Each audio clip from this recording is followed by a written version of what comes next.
Welcome back, everybody. We are towards the last panel of the day. Very exciting conference so far. I hope you've all gained a lot and learned. I've been taking down notes and learning a lot. Without further ado, I would like to introduce our moderator for the next session, Ms. Camilla Bullock, who is the Director General of the Emerging Payments Association in Asia and based in Australia. Camilla has a long career in the financial technology industry and often talks about coming home when she started her work in the payments industry. Payments is a part of the financial industry that touches people's life every day. And through EPA's work, lives can be improved. Camilla, over to you, and I will let you introduce the panel. Thank you. Thank you very much, Medhy, and thank you, FinTech, for putting on this conference. It's been super interesting so far, and also to get the chance to moderate this session. It's not a topic that I'm a specialist at all. I'm very passionate about narrowing the gender gap in thought leadership. That's a bit of my mission. And it goes hand in hand with what we're talking about. It's a challenging topic to talk about this because you don't really know where you're going to enter the conversation. But I have a very experienced panel with me today.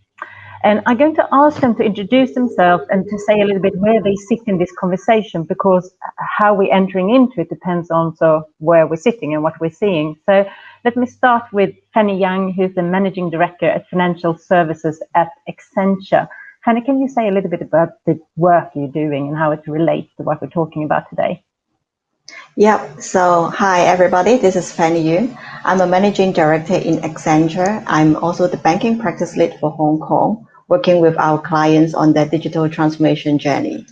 Prior to that, I've joined Accenture for 8 years by now, and prior to that, I work in vendors like Oracle, HP, and SaaS, focusing on financial services.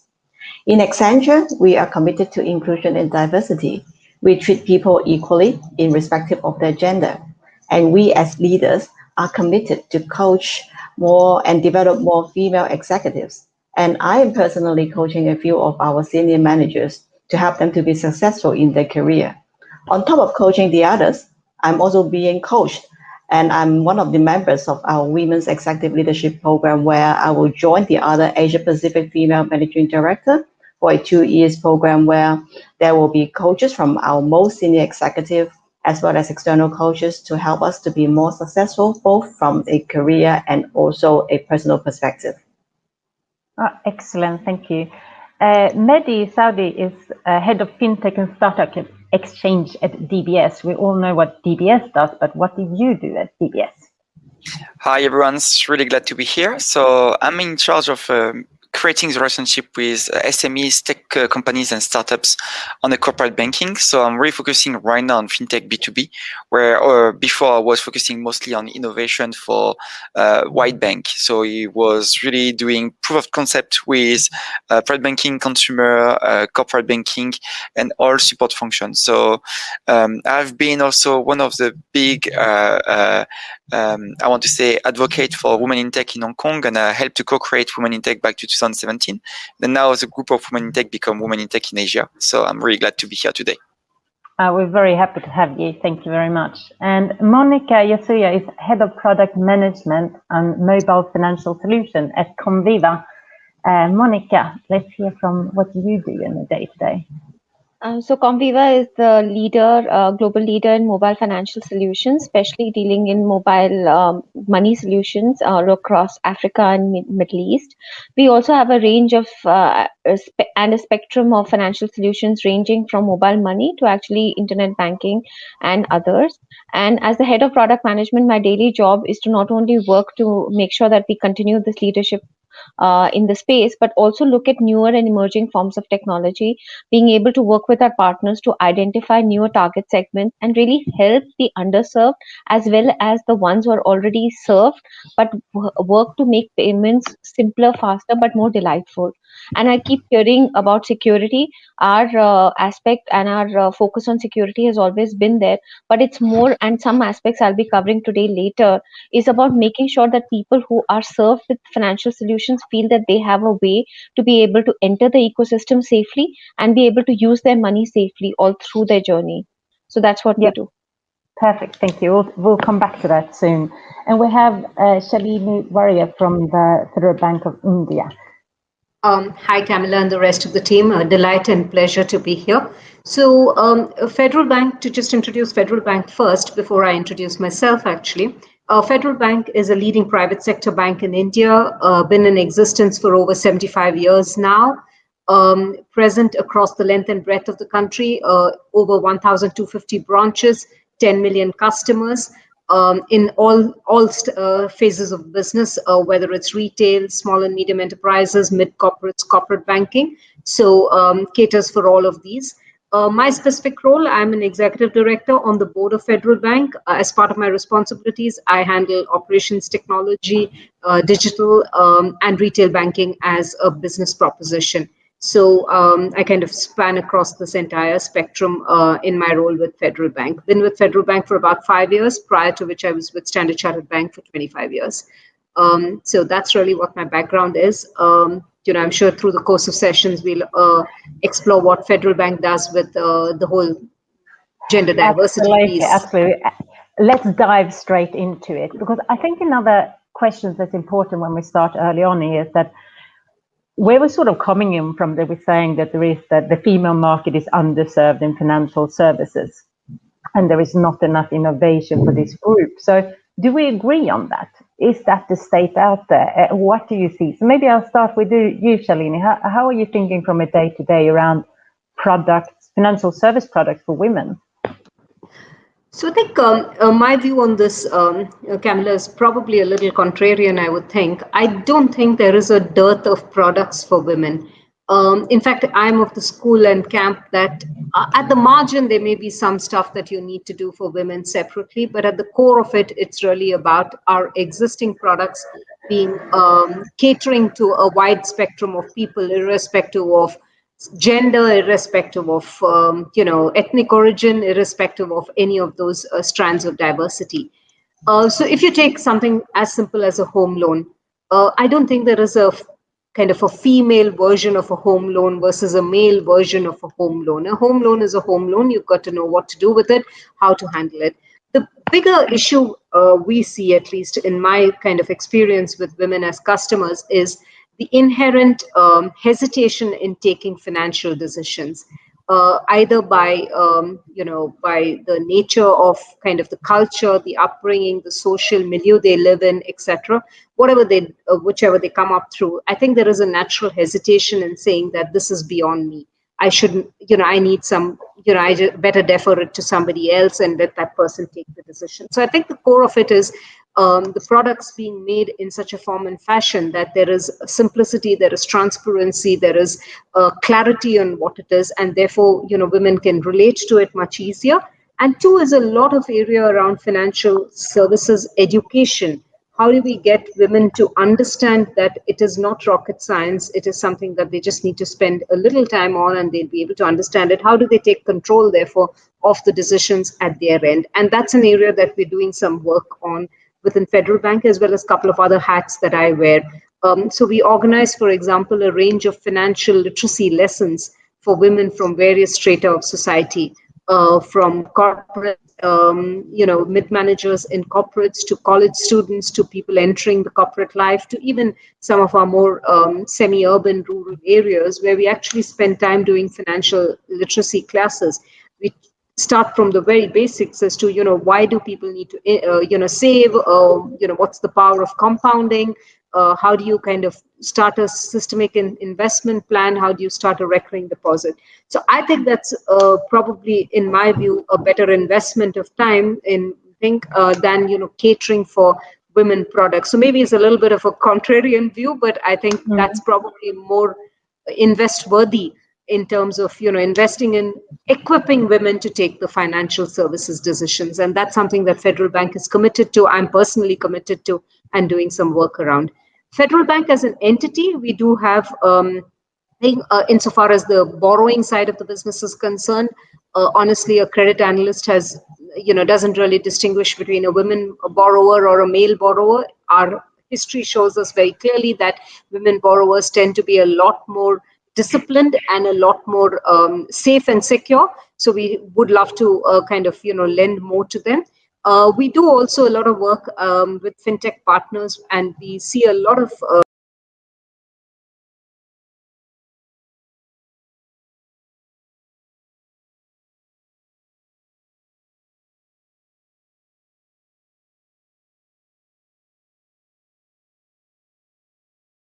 kind of equipping women to take the right financial decisions. Yeah, interesting. I will come back to talk more about the collaboration in just a little bit. What I hear in this answer is that you're almost splitting on the core product is gender neutral, but how to go to market, how to service, how to package it might have different flavors depending on the customer group. So let's hear from Fanny on the same question. Yeah, so I totally agree with what Shalini mentioned. Majority of products are gender neutral, but I'm seeing that female with some specific needs as well. So on top of the investment knowledge, people also will think that female, they were afraid of numbers, mathematics, all those things might be a bit difficult for them. But actually is whether or not they have the time to invest. This is more important because nowadays, women, we all have, 2 jobs, right? On the one hand, we work, daily on our, career, but, after work, a lot of them are actually moms as well. They will need to spend a lot of time to, take care and manage of their families as well. So, but all of us, actually, we do have investment needs. We also want to grow our wealth. So are there any specific tools, materials, information that can help the female to spend more time to understand? And is there any more role model or specific example that they can reference upon? Some benchmarking against, someone like myself, what are the investment portfolio and what are the financial outcomes? That will actually help a lot of the female to optimize their opportunity to grow their wealth. So I think, this is something that we will also need to look into, is to provide more services to support the female from an investment perspective. On top of that, I would also like to share with that, I am starting to see that banks, they are having some functions and features include in their products to support female. So just like, take a look in the Singapore that UOB got their lady card, DBS got their credit cards, solely for female. So they have a lot of privileges and offers which is tailored for female. So I can see that there is a market that people will need to seriously think about to support female from a financial services perspective. Yeah, I agree, and it's interesting what you're saying about the female group being time poor. I think that's one that stands out so loud in this conversation. And in the previous panel, I'm not sure if you had a chance to see it, but Benedict Nolan also put that on the top of her list. That one thing we have in common is this, to be time poor. So over to Medhy, could you tell me a little bit about the DBS or specifically in your role? Do you see a lot of innovation for women or in the service model going to women? And as well, do you see collaboration around reaching this specific group?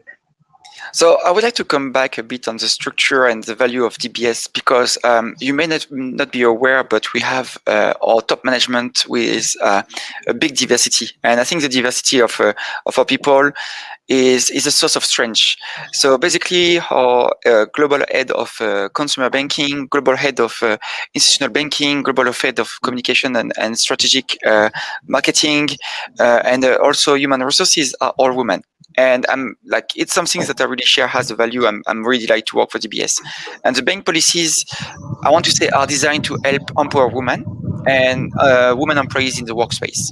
So on the hiring front, we had an event last year was called DBS Women in Tech 2020 in Singapore, who help really to specially recruit women tech talent in technology. And we have recruited more women talent in technology last year than previous years and compared to other banks as well. So it's something that it's normally conventionally, I want to say, male dominated, but it was kind of really interesting to see that.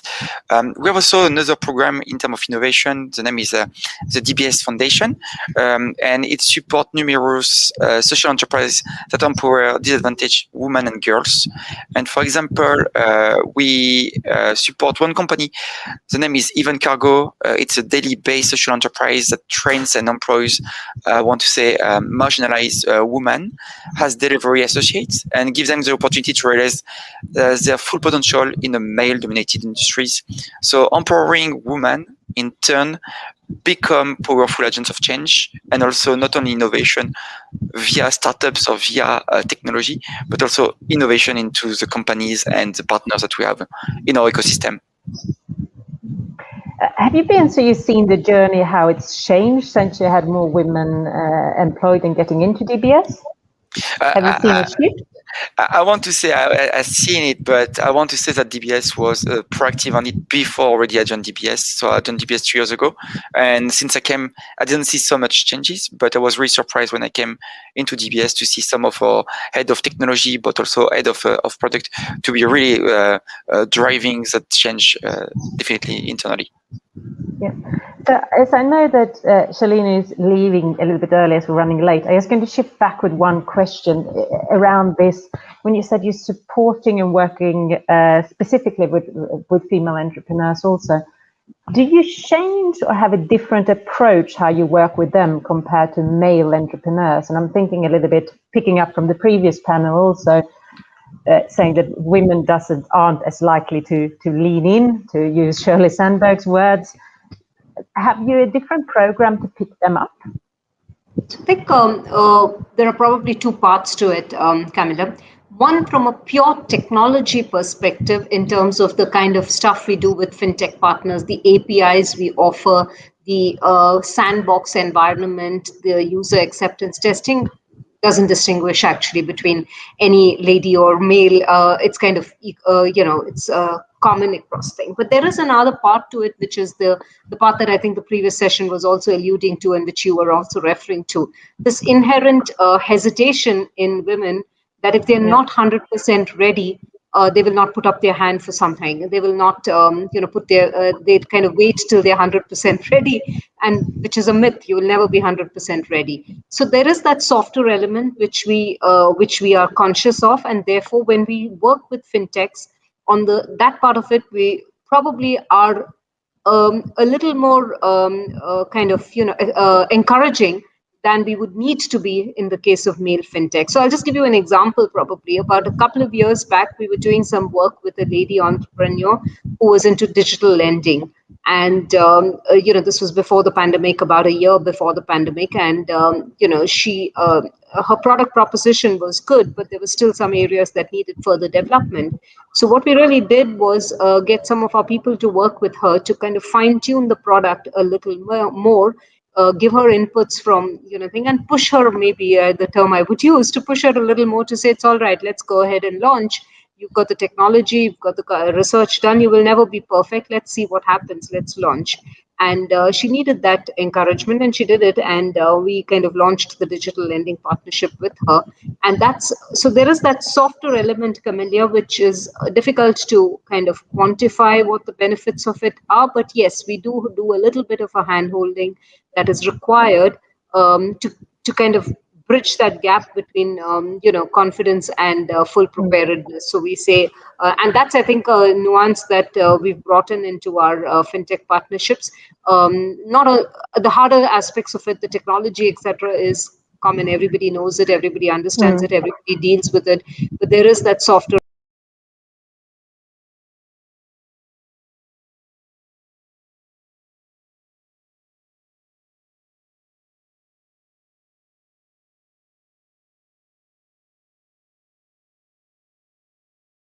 building and being a large organization, I think we owe it to them to do that. So yes, to that extent, if you can say a slightly different treatment, but clearly not on the technological aspects of it.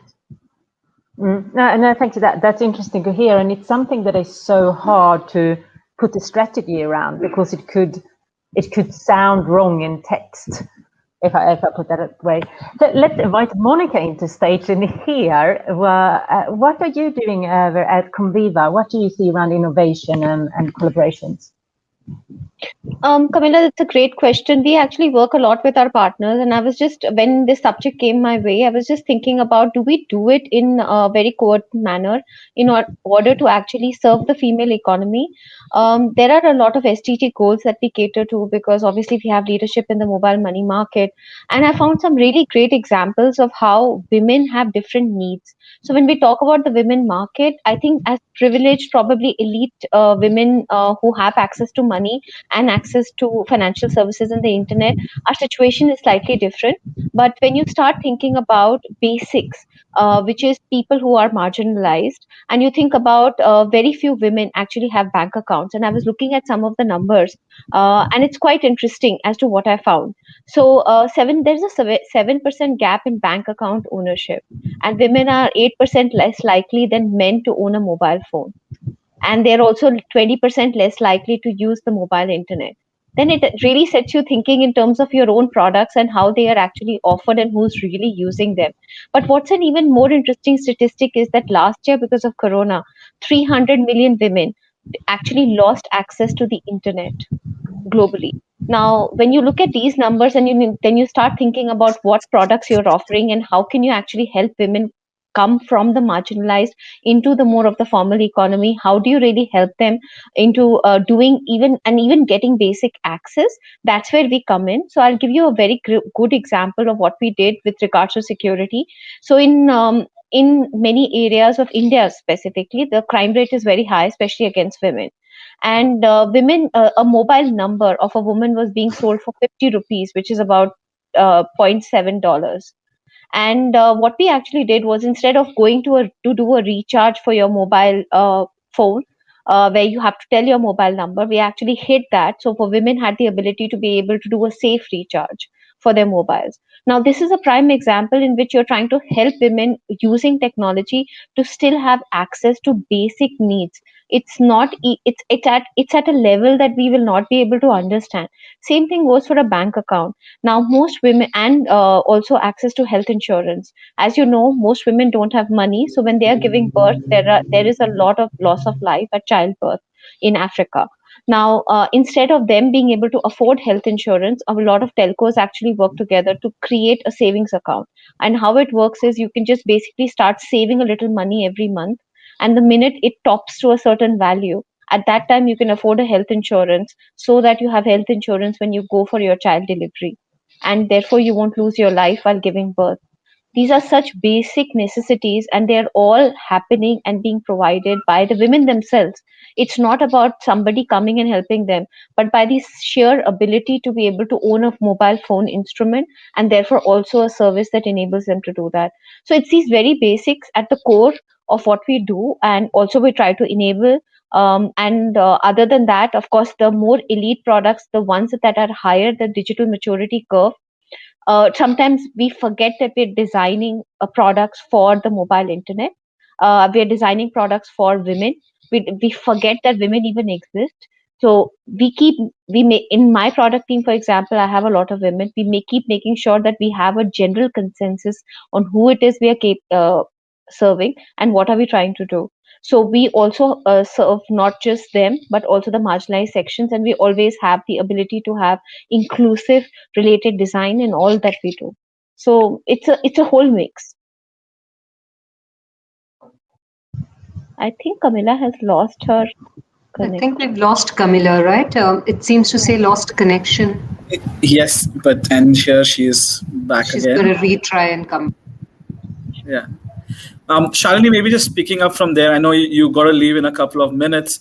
Do you have any final thoughts to add before you have to move to your meeting? So I think what I would kind of, say is that there are two parts to it, Shir. Insofar as women as customers are concerned, I come back to the point that I mentioned, which is to say that how do we equip them to take the right decisions? And therefore, I think it's important to include them in the research that we do in the product design piece, invite them to test the product, which gains them confidence, and continually invest in making them more financially aware and what they need to do for themselves from a financial awareness perspective. So that's what I think from women as customers.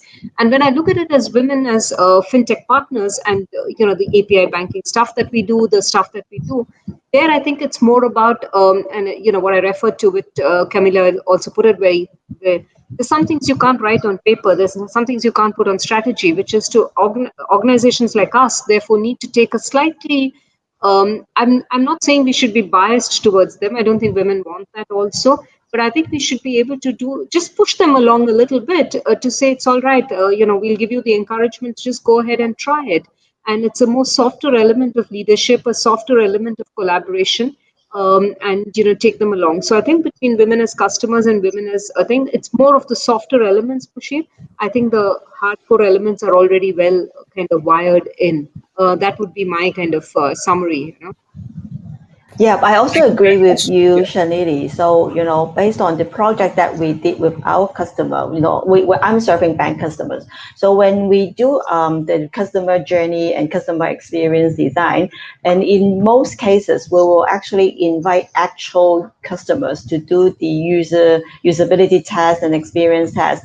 And in a lot of instances, we will need to strike a balance between the gender as well. So we test it out with male, and we also test it out with female. And very often, the females' responses and feedback that we got actually is very good, because they are very detailed mind. They want a lot of convenience. What's the best experience that they get? We receive a lot of great feedbacks from the female in our user testing as well. So this is one of the common methodology that we use when we are working with our clients as well.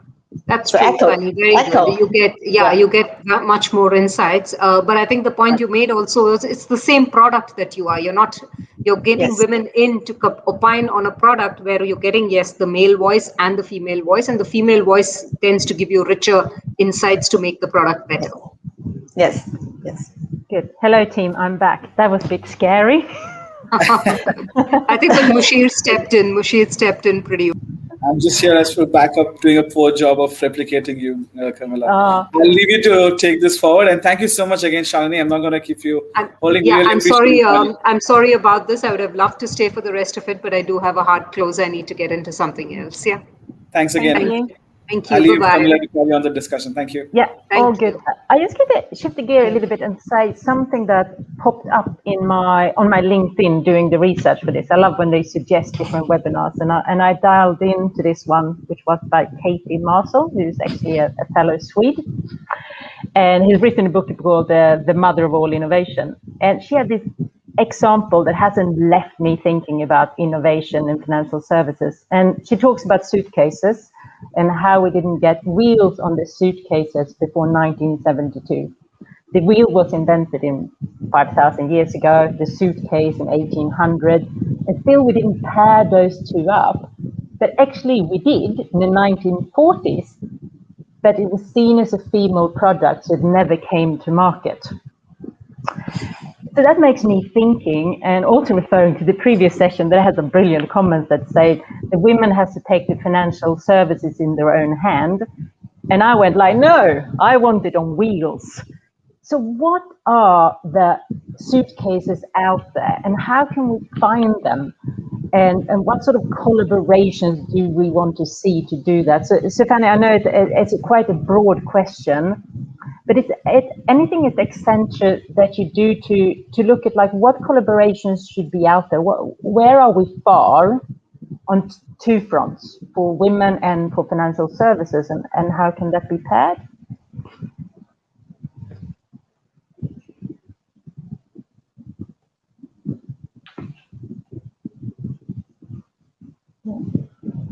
I might have tech issues here. Okay, Fanny, do you have any input on that? Fanny, could you hear Camilla? The question was addressed towards you.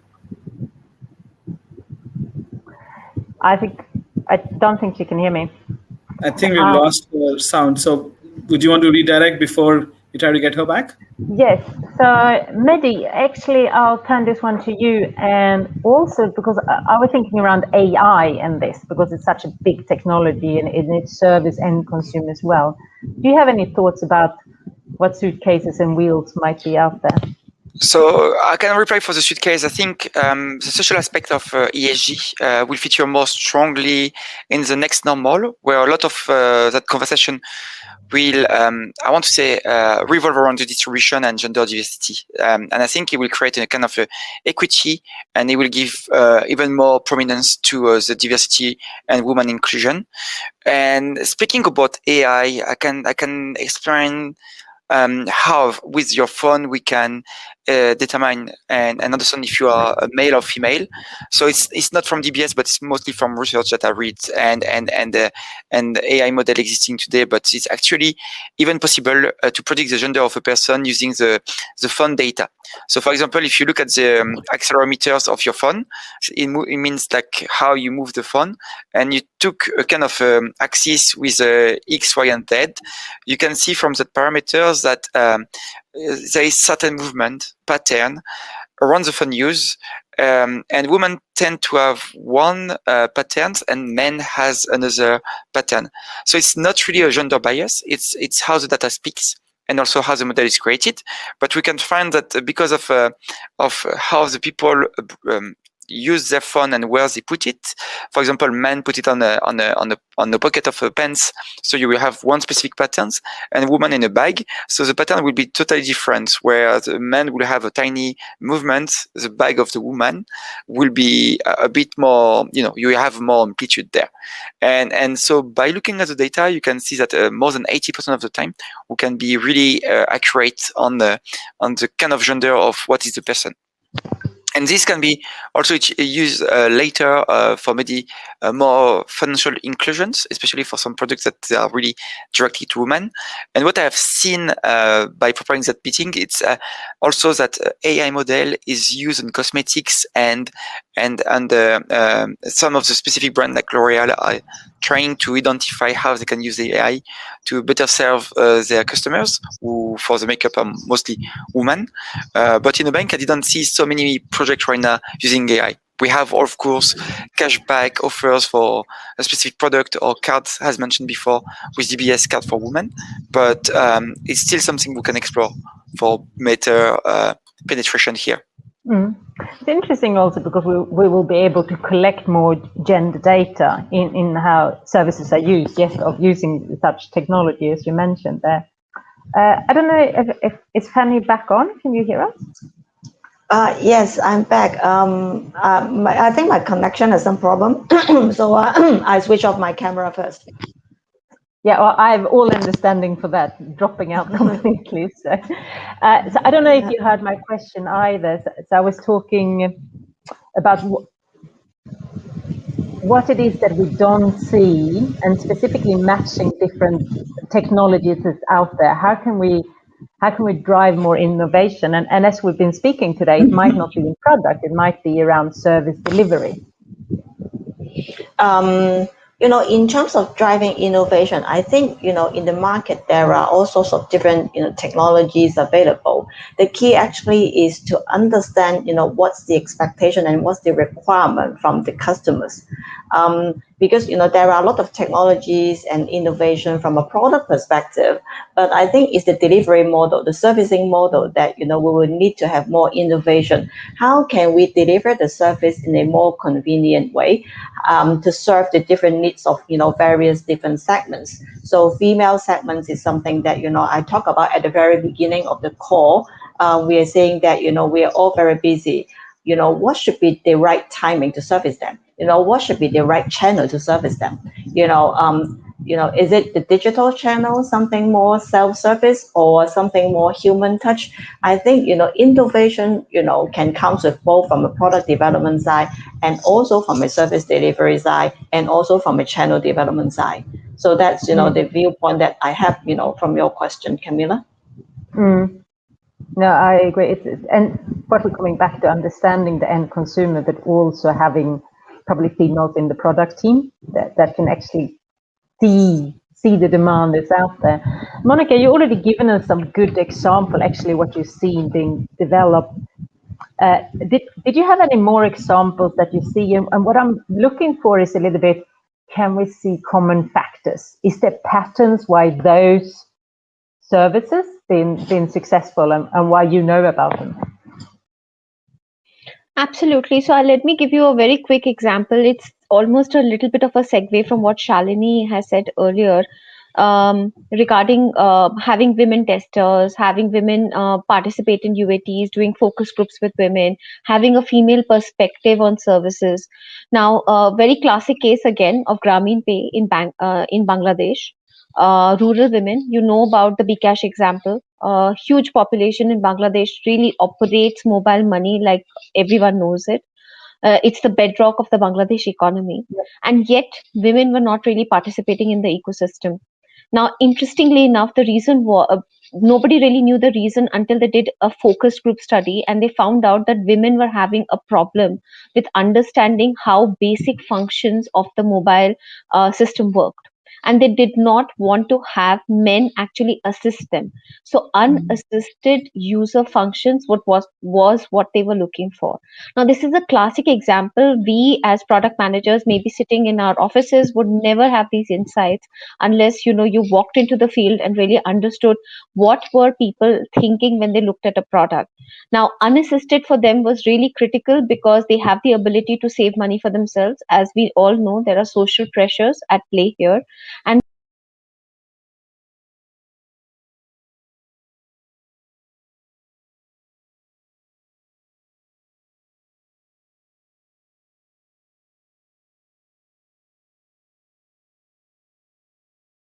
simplify the user experience were taken into account. There was a whopping rise of 12% increase just by women participating.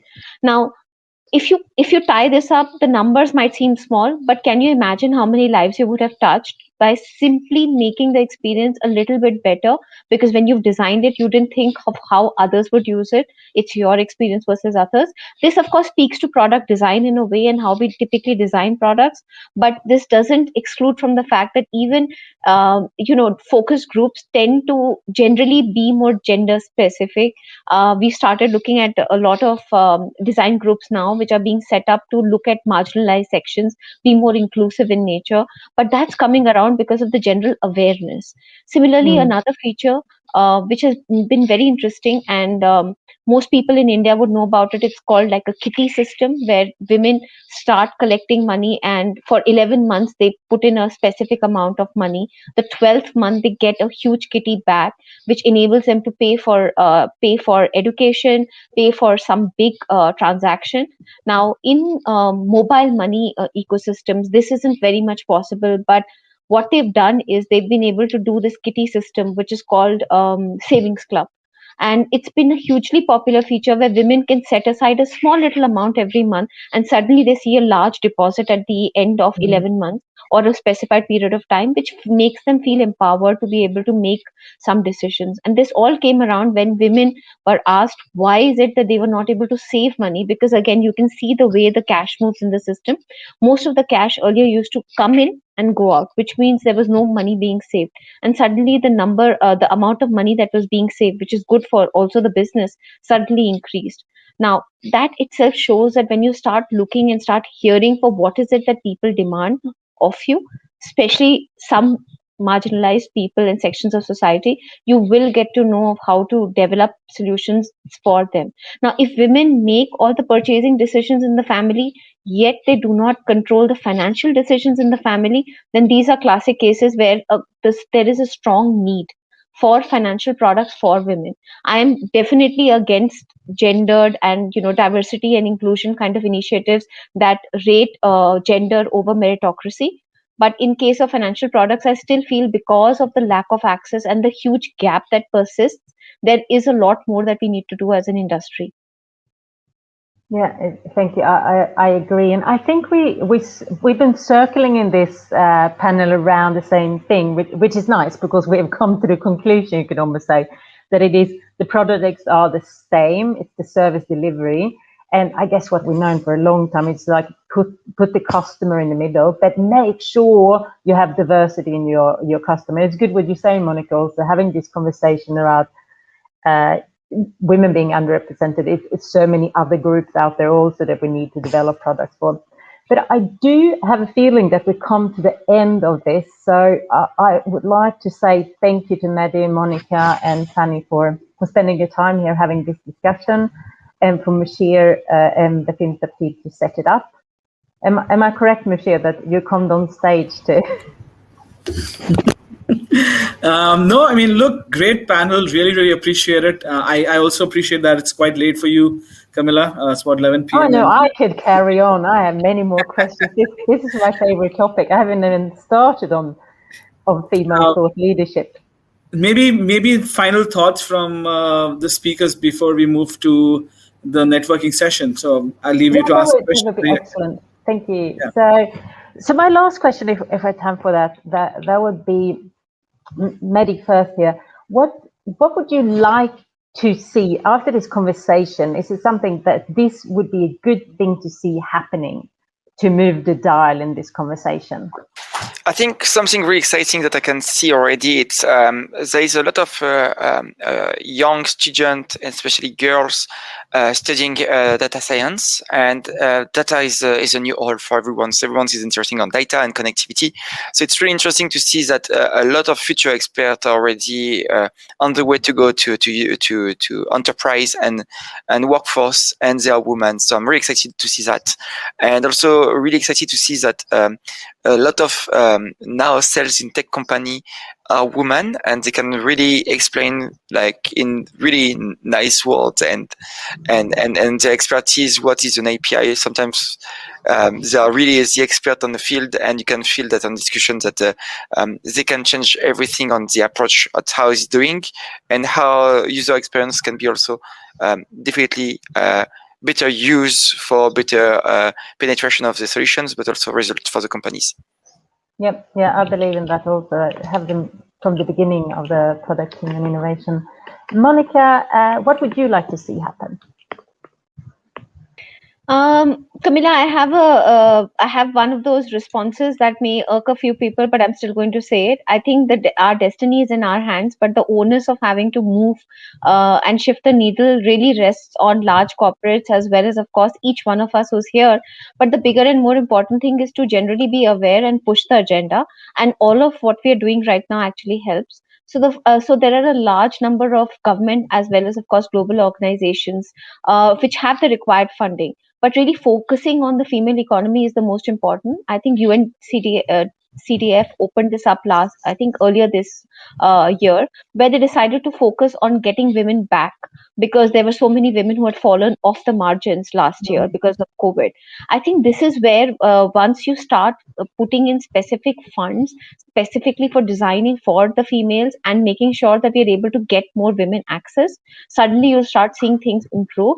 But nothing can go on unless we really focus on developing solutions for them, thinking about them not just as a target audience, but somebody who's going to be a huge business driver. Because once women start making decisions, just like they do in the families, I think they have a lot more to contribute towards business growth. Just because they are working at homes does not mean that they do not have the abilities to create dollar value for businesses. And I think once we start looking at business cases which go beyond what is the value today, 5 years, and we look at the long-term business case of what it is that takes to build as well as develop a female economy, we are doing well. And third, I say this without hesitation, that each one of us has the onus, because if we are developing products, then we need to be able to be very sensitive to women, what they're looking for. Look at them not in terms of targets, but look at them in terms of our abilities to understand them better. So therefore, I'm not saying that just because I'm a woman, I'll be able to understand it. Be open to experimentation and listening. And I think knowing everything is not the best way to go when it comes to designing products in general. And this has actually shown us that, if we've seen some of the examples that I mentioned. Yeah, very wise words. And we haven't even touched on policy in that, because I knew that was in another session, but very important topic. Fanny, last but not least, what would you like to see over the years to come? Yeah, so very glad to hear, all the speaker views. And we've talked a lot about fintech innovation on product and services. So in Accenture, we have our fintech innovation lab. So this is already, the 8 years. So when we look at the alumni, so the number of female co-founding fintech companies is, only less than a handful. So, I encourage a lot of female entrepreneur when they want to enter into the fintech industry. You will welcome their innovations on products and services, and come and join our fintech innovation lab, where we will provide a lot of coaching, mentoring together with our banking clients to help them to be successful. So just encourage you guys to join our fintech lab so that we have provide more opportunities for the female startup. Yeah, that's. I have 2 young girls, very young, and I'm trying to get them to think the right way. And I say more related to school, that if you don't ask, you don't get. But they've taken that a little bit too far at home, so maybe I shouldn't have taught them that much. But I think it's very important. If you don't go out and take it, so there is help out there, and more will come. It's a great session. Thank you so very much for participating.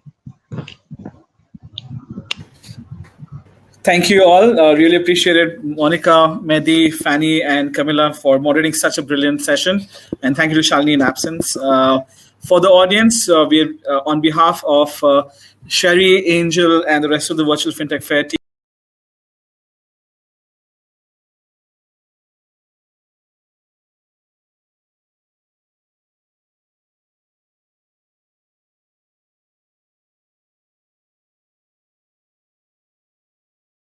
session. It's a virtual networking session.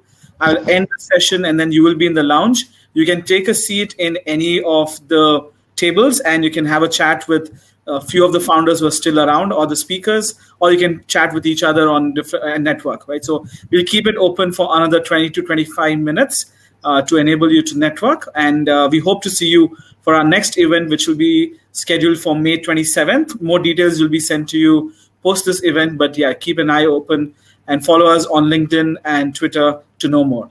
So once again, on behalf of the team, thank you very much for joining the Women Fintech Forum 2021, and we look forward to you participating in the networking session.